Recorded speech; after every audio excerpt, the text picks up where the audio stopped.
Usa ka mabungahong adlaw kanatong tanan, sa tanan nga mga followers, sa tanan nga mga FB friends nako. Daghan kayong salamat sa mapadayonon nga pag-follow sa akong channel, o akong gamito ning opportunity o kahigayunan nga makashare ko sa gospel sa Ginoo.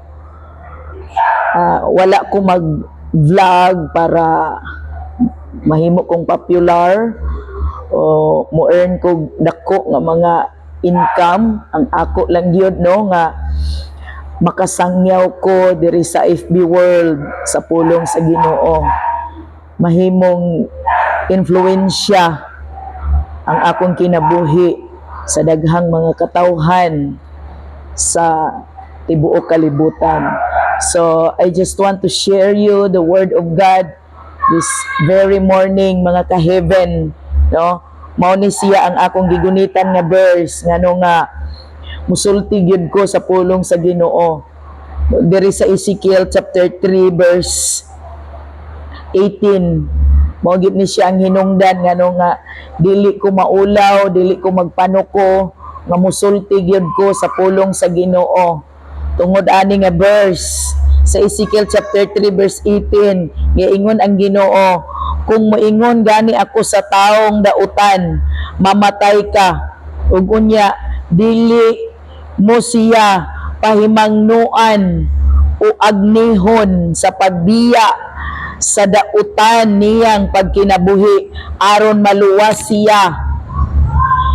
Ang maong tawo mamatay gayod diha sa iyang pagkadautan, apan ikaw ang paninglan ko sa iyang kamatayon. Kani nga verse mo'y hinungdan nga mangisog yun ko nga musulti sa pulong sa Ginoo. This verse mao nga mga FB friends, mga followers, kutob sa makakita ani nga video, I just want to tell you, go back to God. Alagari ang Ginoo. Kay bisan pag unsa nato ka successful, bisan pag unsa nato ka dato, bisan pag unsa nato ka sikat, ka-popular ang atong pangalan, sikat sa tibuok kalibutan, kung wala si Kristo sa imong kinabuhi, kawang ang tanan. Kay nag-ingon ang Matthew chapter 16 verse 26, may makuha ba ang tawo kung maangko niya ang tibuok kalibutan, apan kawad-an siya sa iyang kinabuhi? Wala gayod. Walay bisan unsa nga ikahatag ang tawo aron mabawi niya ang iyang kinabuhi.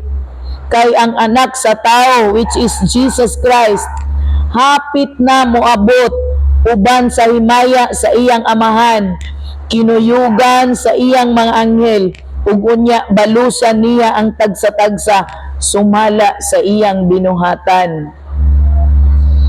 Kawang ang tanan natong makabot nga popularity, wealth, aning kalibutana, kung wala si Ginoong Hesukristo sa imong kinabuhi, kung wala kay personal nga relasyon sa Ginoo. So igsoon, I invite you, please acknowledge Jesus Christ in your life as your Lord and Savior. God bless you. Daghan kayong salamat. God save you. In Jesus' name.